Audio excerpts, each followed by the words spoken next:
So, to say that hermeneutics is not an epistemological interpretation of the other, but a radical ontological self-understanding, is really it's really saying that when we look at an unfamiliar presence, that unfamiliarity is really an inexplicit form of familiarity, because looking toward the unfamiliar really means looking with a bias for what is familiar. So you're looking to see what you want to see, and in so doing, you're seeing something unfamiliar. Whereas if you looked with no bias, you wouldn't see familiar a familiarity or an unfamiliarity.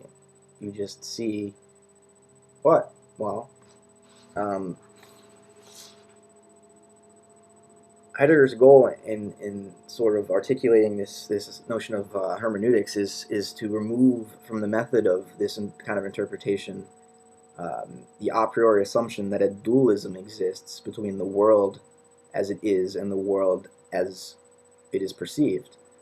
Um, so then, we, the basic aim of phenomenology then is really to describe, not to construct. Um, and then in this sense, Heidegger wanted to make a distinction between a thing and an object. A thing being something concrete that exists in the world as perceived, and an object being this abstraction. Um, so an object can be subjected to scientific investigation or technological treatment, but a thing is too tangible and concrete for that. It can only be perceived and experienced in life, and other than that, it's sort of it falls outside the realm of scientific investigation. Um, so again, phenomenology is its basic aim is to describe, not construct. Construction means you assign labels to certain things in the world and call them objects, and you create an abstract system of analytical thought. He wants to move away from that. Um, he wants to even move away from Husserl's original notion of phenomenology as intentionality, which is consciousness about an object. Um, Heidegger didn't want there to be a distinction between an object in itself and an object as perceived. Because any object to be interpreted has always and already been covered up by layers of classification, description, naming, etc. And we have to get through these layers to find the thing itself. So, um, Husserl's phenomenology was still a bit Cartesian in that sense, as it saw consciousness as separate from the world, separate from objects. So you can have intentionality, consciousness about objects. And Heidegger wanted to remove this distinction, and that's kind of what his notion of Dasein and being in the world was about. Um, we're not this transcendental consciousness that exists in a sort of disembodied way above or outside the world. We are um, in the world itself. We are the world itself. Our body composes or is composed of the space and matter and time of the world. Um, and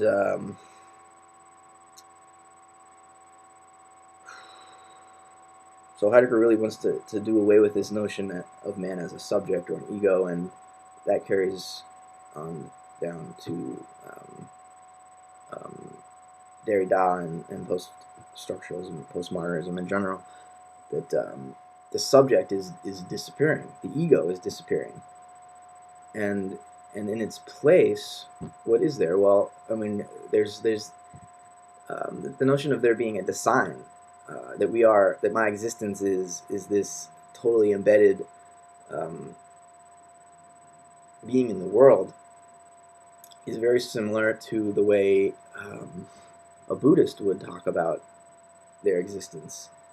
That they are sort of their mind is this codependent process that is not separate from the world at all. Um, and Buddhism likes to talk about the world in a way similar to the way Heidegger is talking about how we can't make a distinction between the object in itself and the object as perceived, because for Buddhism, everything is appearance.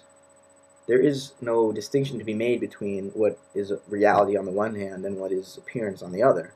Reality is appearance. Reality is emptiness, as they say, sunyata, which means basically that there is no outside physical world that we are all subject to. That is a construction. And because the East never got into the whole business of construction of these abstract intellectual structures, that never was even a possibility for them. It's a very peculiarly Western idea. So that's it for now. So again, with the rise of existentialism, and specifically Heidegger's philosophy of language, Wittgenstein's later philosophy of language, language takes on this ontological quality that sort of it claims human beings. It claims the human beings that speak it, and sort of encapsulates it in us in this new ontological domain where meanings and values and gestures take on this whole new world, this whole new level of being, this whole new ontological framework that really has nothing to do with, matching up the physical facts of the world. All of that is irrelevant at this point, because language has brought forth this entirely higher level of meaning. So again, we can see that Western philosophy itself is really moving towards these more Eastern notions. The idea of hermeneutics, for example, it's more of a playful kind of thinking, and it's more compelling than the rigor of science. And we're sort of learning now that, like, with post-structuralism and Derrida's deconstruction and whatnot, that a text is it has a very indefinite meaning, and no scientific analysis can really derive any meaning from it. In the same sense that logical analysis can never derive meaning from language, because meaning is use. It's how you use it in the context of your everyday life. So hermeneutics is not an epistemological interpretation of the other, but it's a radical ontological self-understanding.